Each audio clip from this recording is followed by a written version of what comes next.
You might be wondering to why I had this uploaded on Christmas Day. Well, that's because Christmas is the motherfucking best.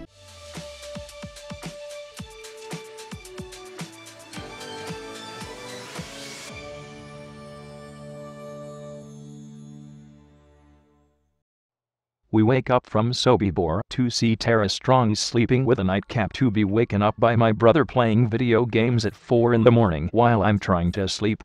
He's actually not playing games, he's actually listening to Flashdance Maniac, because that kill streak in Ghosts is nothing more than a waste of your day. Spike shows that he's not even listening to Maniac by Flashdance, but instead reading their latest comic. It's about the Joker, and how he fell into radioactive Gatorade, and how he now has superpowers, like Doc Ock, who actually doesn't have superpowers. Spike then states how Doc Ock wants the crystal ball. I actually believe it's more like this. Hello, Harry. Otto, what do you want? The precious tritium. Michael Sambella wants to harness the energy of the tritium to create a doomsday machine that we get no insight to what it does. If anything, it will give you indecent haircuts. Humdrum? The Power Pony's bumbling and totally useless sidekick.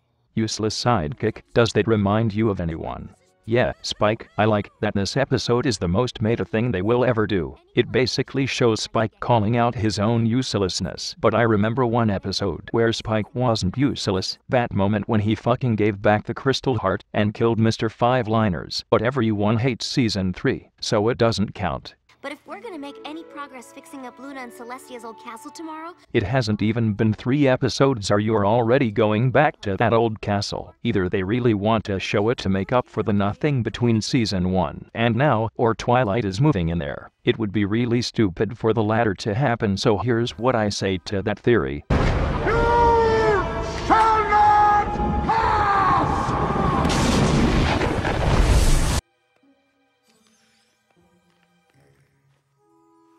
Oh my gosh! A floating shopping list!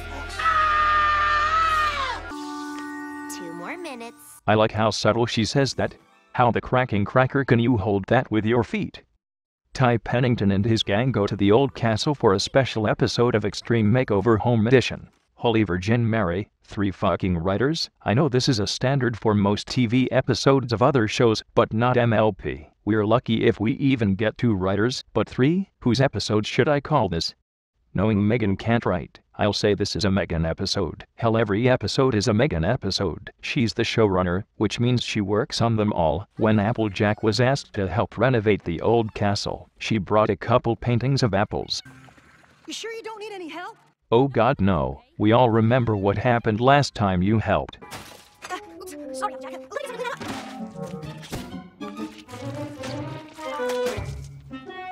Which is why Merryweather isn't going to write another episode again.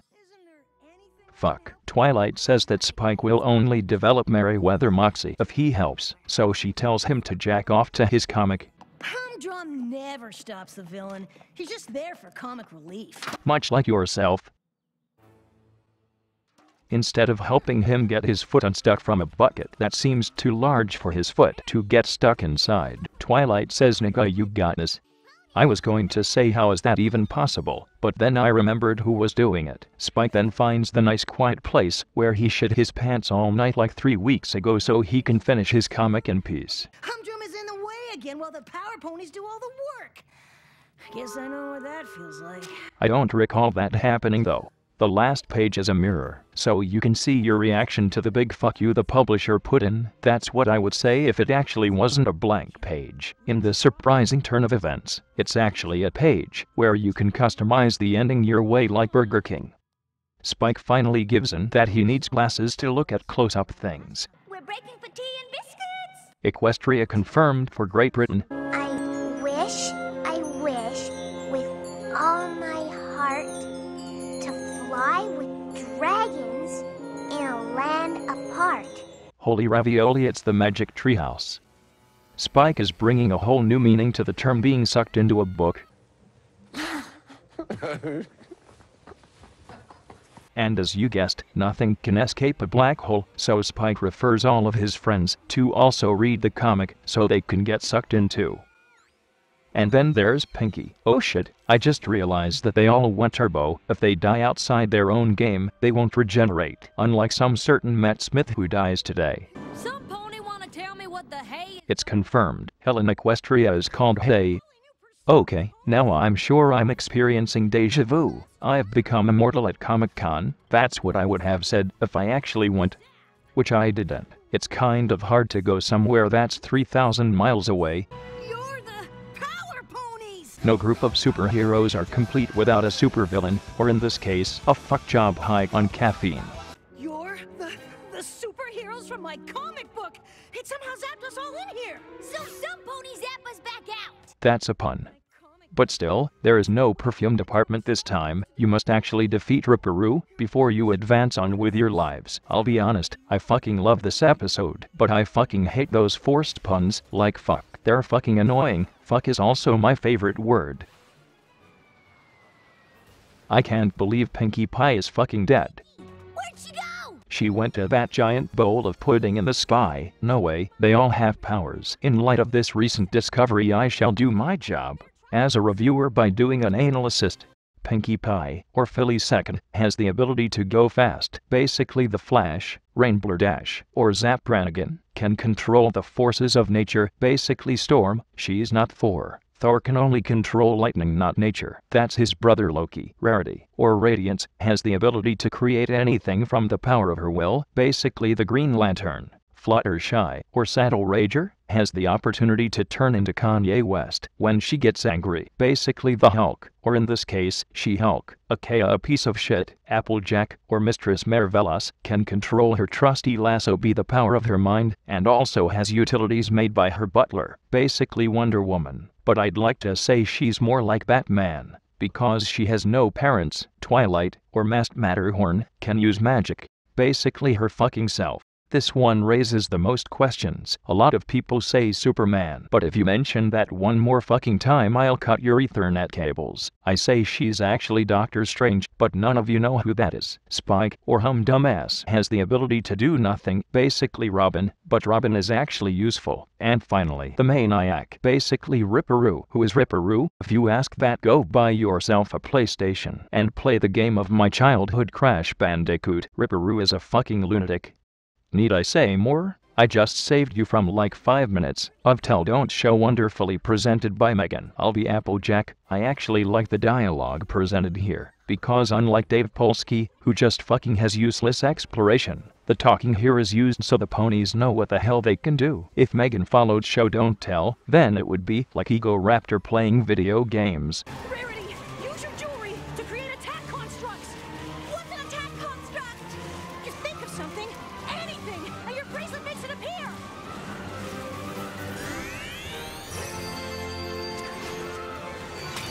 Something useful! That will never not be funny. Spike picks up the plasma globe. Those things are rad, I call. No kicks! After picking up the tritium, Dr. Octagonapus swings away so he can power his doomsday machine that he will use to give everyone green hair. That tornado's carrying a car! Spike then realizes that he's Robin, which makes him feel useless, because he recently watched Teen Titans Go, and what a piece of shit that series is. Luckily that background pony that seems to appear in every comic frees our heroes from the tornado, just like Pecasbill. The Power Rangers Megaforce then asks their friendly Oracle to seek, locate, and exterminate Medusa so they can get the ruby slippers and tap 3 times to go home. Is that a shampoo factory? Looks like that joke I had about the perfume department is officially at rest. All right, Power Ponies. Here's the plan. Rarity, you mean... Come on out, maniac! Damn it, Dashy, you fucking cunt. So much for element of surprise. Wrong door. That's the OC factory. Did you see that? Fucking seizure pie. It's not a death ray or an ice beam, that's all Johnny Snow. It's an improvement, darling. How darest thou mockest my lack of efficient experience points? I don't think so. I have a city to destroy, and I'm not about to let the Power Ponies stop me. Oh dear, it's worse than I thought. Villain gloating, and of the worst kind. I knew it wasn't too late for the perfume department to just idly sit by. This one is American-sized. It also can instantly give anyone bonitis. Damn, if you ever need to stop Discord again, just use this shit. Medusa then sprays all of the filth with OxyClean, wiping her stains away with the blink of an eye. Don't spray! Oh, humdrum. Why in all of Metropolis would I use the hairspray ray of doom on you? Rather pointless, don't you think? I know Humana is just used for comic relief, but when you start talking down to him on a personal level, that's no good. Following the rules of his ancestor Solitiberius Snake, Spike does a mission impossible by traveling through the obvious. Fat ass also needs to get on a treadmill and stop eating at Super McDonald's. I don't even think we're gonna be able to save ourselves, buddy. After making it to Shell City, the Fantastic Four finally accept their deaths as inevitable, as the show shall only go down from here. SpongeBob has really let itself go from the movie, and by God the parallels here. The instrument of your destruction! You fiend.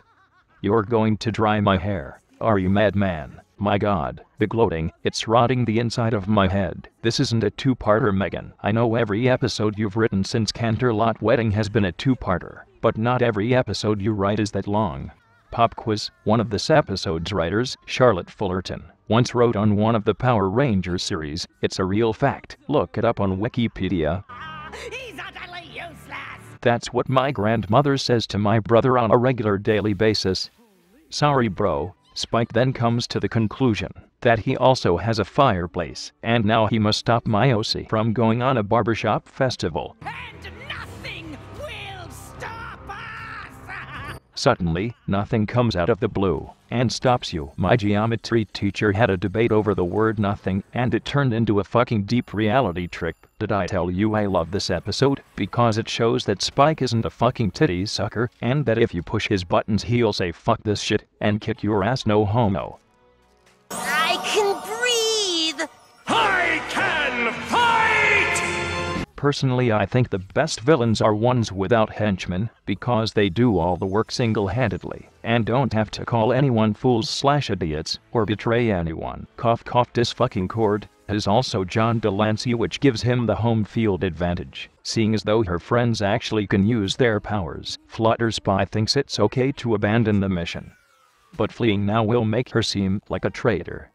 Oh my, even Fluttershy cares for Firefly. See that, Fox? You shouldn't have cancelled that show. Are you kidding me?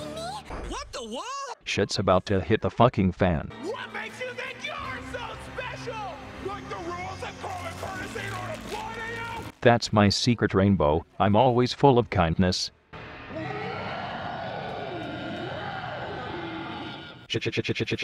Abandoned threat. I like that it just fucking bounces off. Flutter Hulk is the best fucking landmark season 4 has pierced so far. Like fuck Discord, this shit's gonna sell toys for sure. Unlike everyone else, I make my difference from the fandom by not buying merchandise. But if they actually make Power Ponies figures, I'd be all over that. She gets wrapped up like a present, just in time for the holidays. Once again, the day is saved by... The Fantastic League of Justice, bringing people who avenge stuff and... I'm trying to fit in as many references to everything related to superheroism, and I'm doing a nice as fuck job with it. My favorite part of this episode is that there is no moral. It's a spoof of Saturday morning superhero cartoons and comics. Of course it has no moral. This means I can construct my own. I know, you guys are cringing. The moral is, even if you think you are useless, you're not. Even if you feel like you won't contribute shit to anything, doesn't mean you can't make an important impact in life. Bam, mic drop. But I do have one question. Where exactly did you get that comic book? This one I got in Canterlot at the House of Enchanted Comics. Now that explains nothing at all.